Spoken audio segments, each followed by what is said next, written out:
झोनची आपली टीम उद्यापासून या पत्राच्या अनुषंगानं आणि या मागण्या मंजूर झालेल्याच्या अनुषंगानं फायली पुटअप करतील। काही मागण्या पत्र निघायला 8 दिवस लागतील, काही मागण्या पत्र निघायला 15 दिवस लागतील, काही मागण्यांना 30 दिवस लागतील, काही मागण्यांना 3 महिने लागतील। परंतु या सगळ्या मागण्या तुमच्या मान्य झालेल्या आहेत एवढं मात्र मी तुम्हाला सांगतो। आणि याच्या अनुषंगाने ज्या फाईल पुटअप केल्या जातील, या फाईल पुटअप झाल्यानंतर त्याची पत्र येतील। परंतु त्याच्या समेत एक मात्र गोष्ट तुम्हाला सांगतो, मंत्री महोदयांनी काल एक शब्द दिला आणखी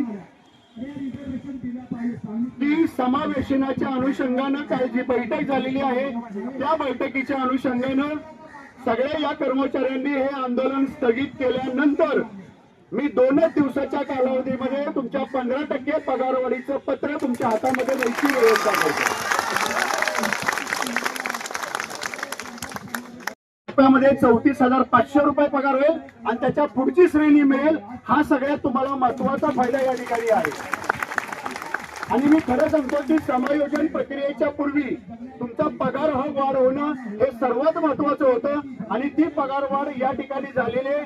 परंतु या पगारवाढीमध्ये आणखीन एक विषय आहे, दरवर्षी आपल्याला जी 5% वाढ मिळत होती सरसकट 5%, तर आता याच्या पुढे तुम्हाला दरवर्षी प्रत्येक वर्षाला 5%च्या ऐवजी आता 7.5% पर्यंत वाढ केलेली आहे।